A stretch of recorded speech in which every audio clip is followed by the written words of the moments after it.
जिनेन्द्र, जय जिनेन्द्र। भाई और बहनों, भारत मंडपम का ये भव्य भवन आज भगवान महावीर के 2550वें निर्वाण महोत्सव के आरंभ का साक्षी बन रहा है।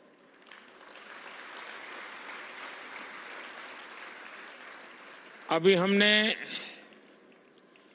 भगवान महावीर के जीवन पर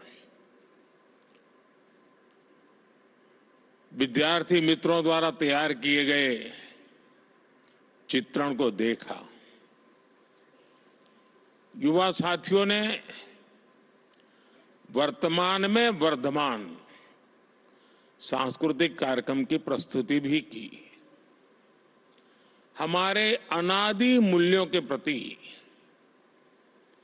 भगवान महावीर के प्रति युवा पीढ़ी का ये आकर्षण और समर्पण ये विश्वास पैदा करता है कि देश सही दिशा में जा रहा है।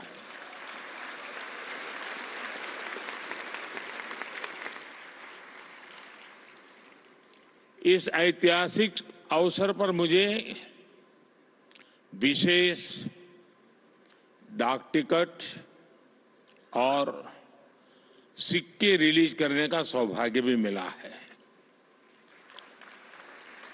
ये आयोजन विशेष रूप से हमारे जैन संतों और साधियों के मार्गदर्शन और आशीर्वाद से संभव हुआ है और इसलिए मैं आप सभी के चरणों में प्रणाम करता हूं। मैं समस्त देशवासियों को महावीर जयंती के इस पवित्र अवसर पर अपनी शुभकामनाएं देता हूं। आप सब तो जानते हैं, चुनाव की इस भागदौड़ के बीच इस तरह के पुण्य कार्यक्रम में आना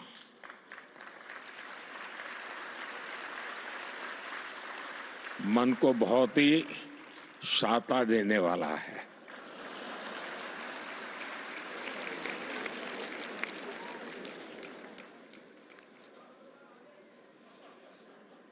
पूज्य संतगण, आज इस अवसर पर मुझे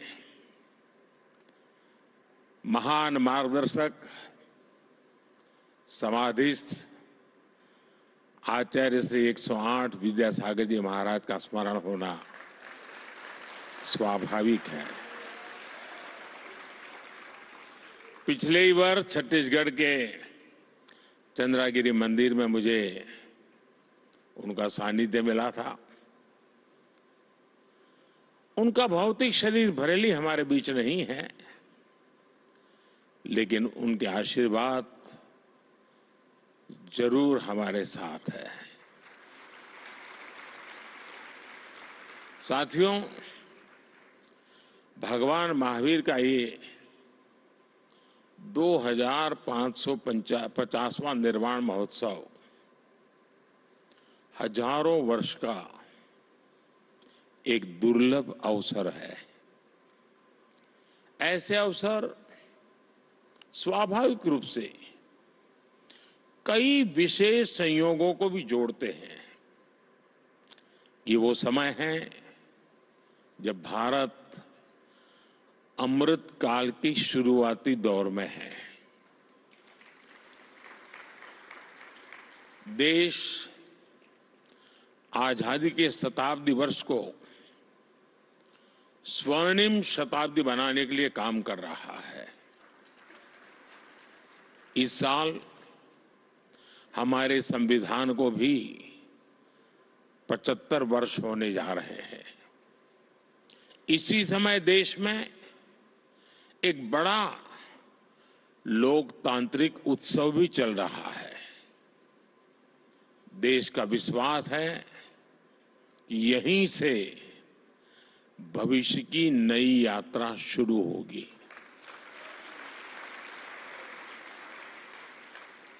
इन सारे संयोगों के बीच आज हम यहां एक साथ उपस्थित है। और आप समझ गए होंगे मैं एक साथ उपस्थित होने का मतलब क्या होता है।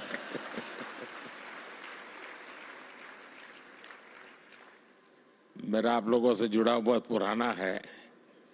हर फिरके की अपनी एक दुनिया है। भाई और बहनों, देश के लिए अमृतकाल का विचार ये केवल एक बड़ा संकल्प ही ऐसा नहीं है।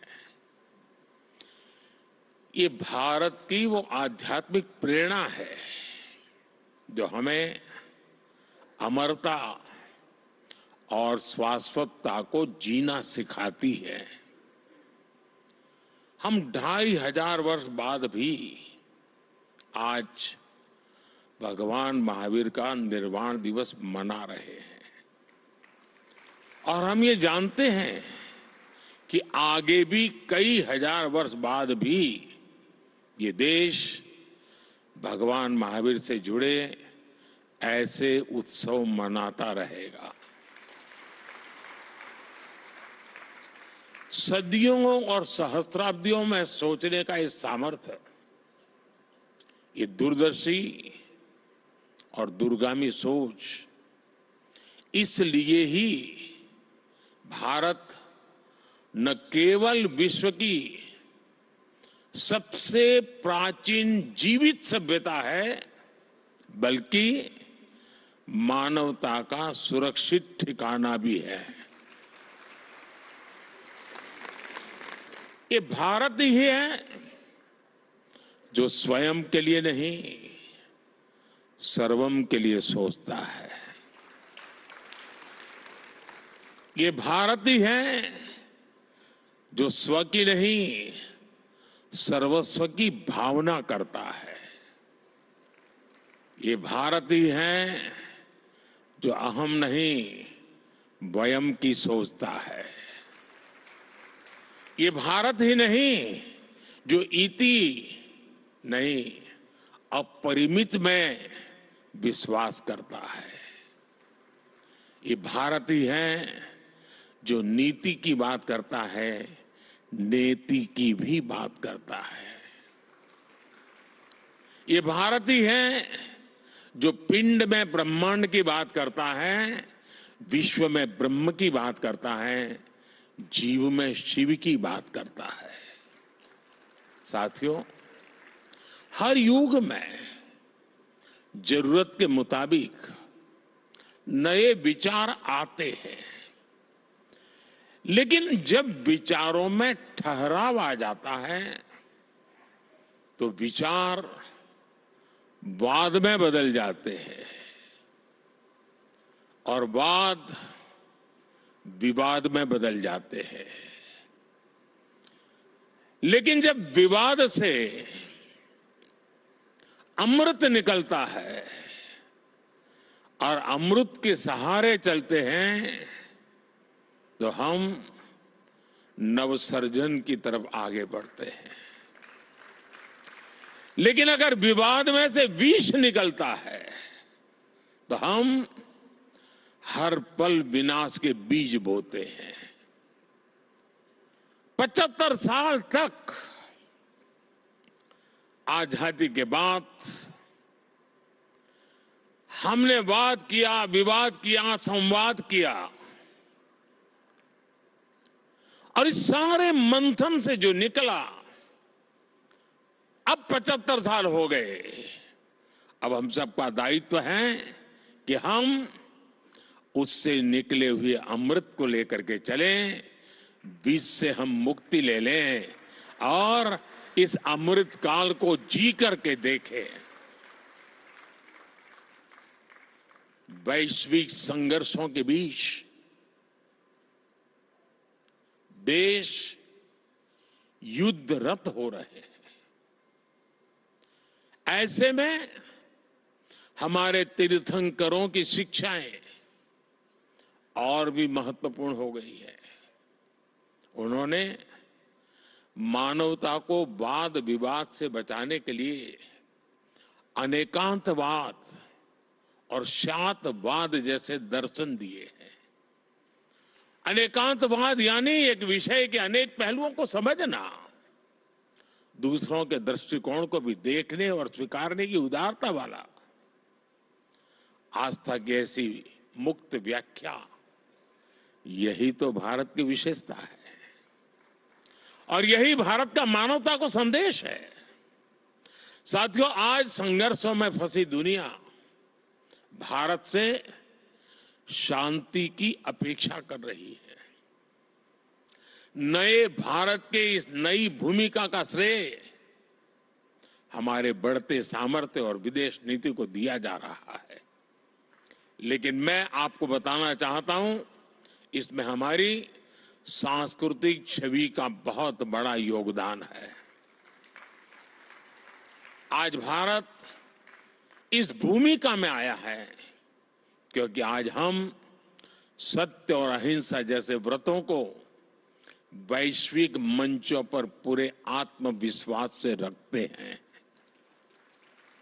हम दुनिया को ये बताते हैं कि वैश्विक संकटों और संघर्षों का समाधान भारत की प्राचीन संस्कृति में है, भारत की प्राचीन परंपरा में है। इसलिए आज विरोधों में भी बटे विश्व के लिए भारत विश्व बंधु के रूप में अपनी जगह बना रहा है। क्लाइमेट चेंज ऐसे संकटों के समाधान के लिए आज भारत ने मिशन लाइफ जैसे ग्लोबल मूवमेंट की नींव रखी है।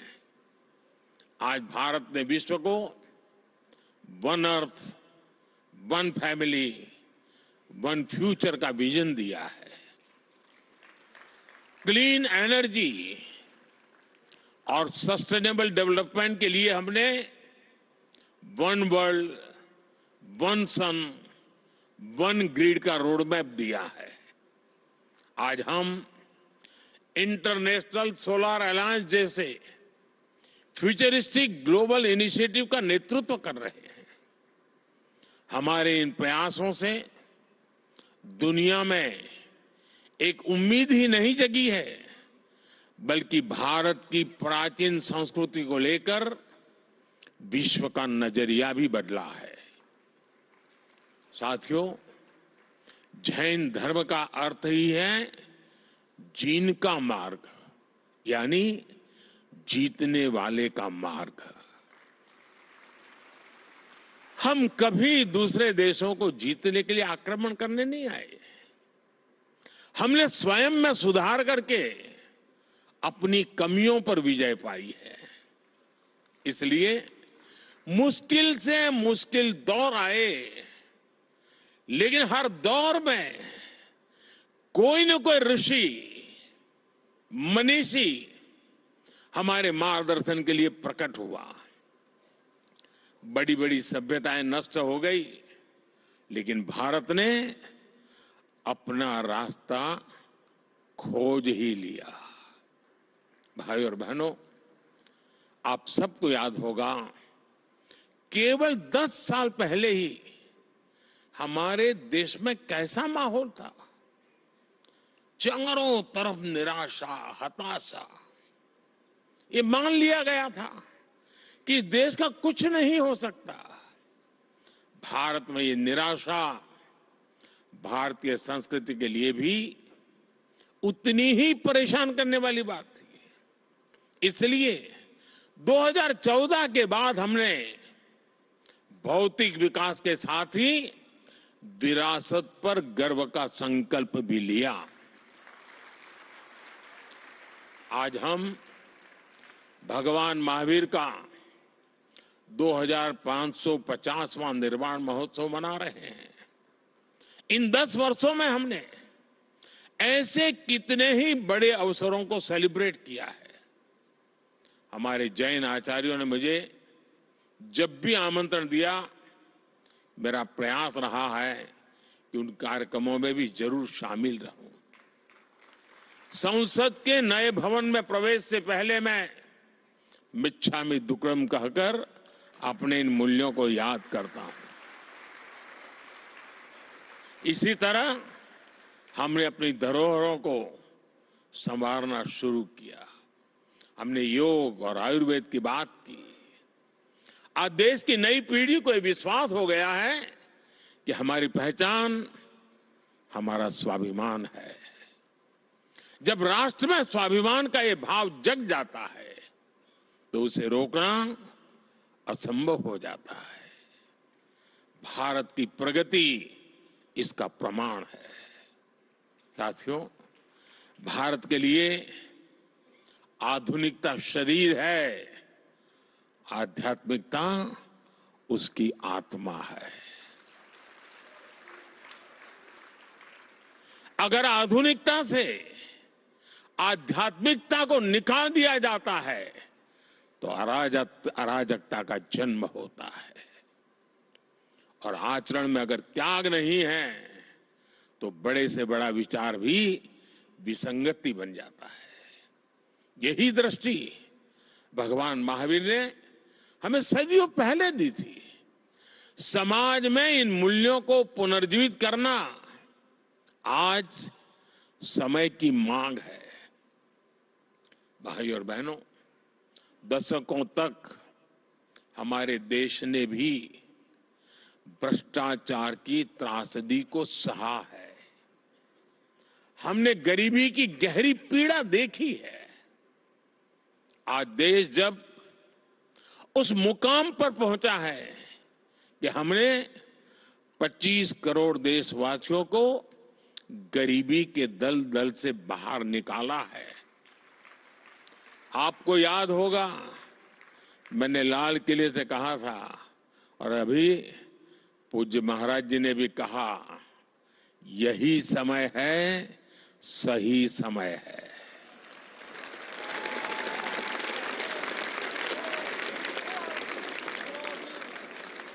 यही समय है कि हमारे समाज में अस्तेय अहिंसा के आदर्शों को मजबूत करें।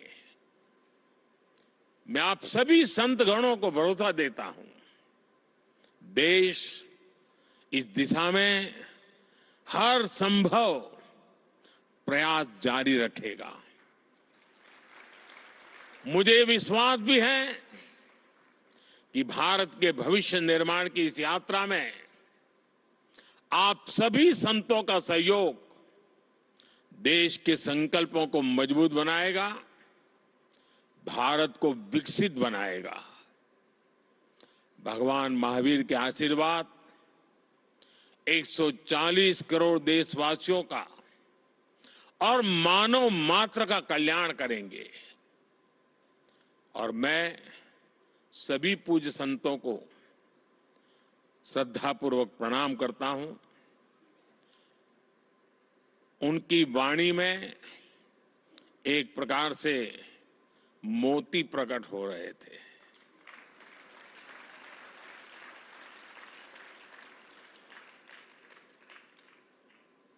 चाहे नारी सशक्तिकरण की बात हो, चाहे विकास यात्रा की बात हो, चाहे महान परंपरा की बात हो, सभी पूज्य संतों ने मूलभूत आदर्शों को रखते हुए वर्तमान व्यवस्थाओं में क्या हो रहा है, क्या होना चाहिए, बहुत ही कम समय में बहुत ही अद्भुत तरीके से प्रस्तुत किया। मैं इसके लिए उनका हृदय से बहुत बहुत आभार व्यक्त करता हूं और मैं उनके एक एक शब्द को आशीर्वाद मानता हूं। वो मेरी में बहुत बड़ी पूंजी है और देश के लिए उनका एक एक शब्द प्रेरणा है। ये मेरा कन्विक्शन है।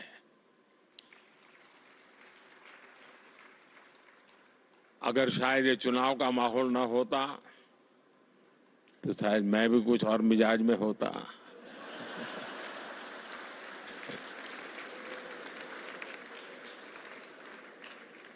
लेकिन मैंने भरपूर कोशिश की है कि उन चीजों को बाहर रख करके आऊं।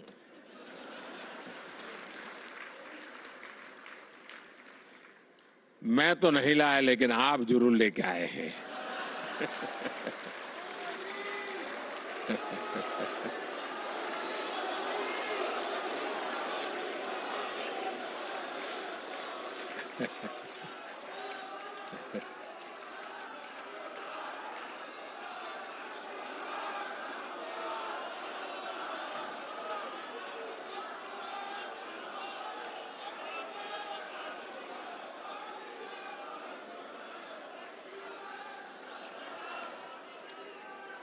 लेकिन इन सब के लिए गर्मी कितनी ही क्यों न हो, जब घर में से निकलने की नौबत आए तभी इंतजार मत करना कि गर्मी कम होगी तब शाम को जाऊंगा।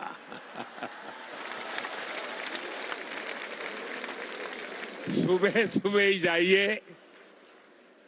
और कमल का तो हमारे सभी संतों महंतों भगवंतों के साथ सीधा सीधा जुड़ाव है।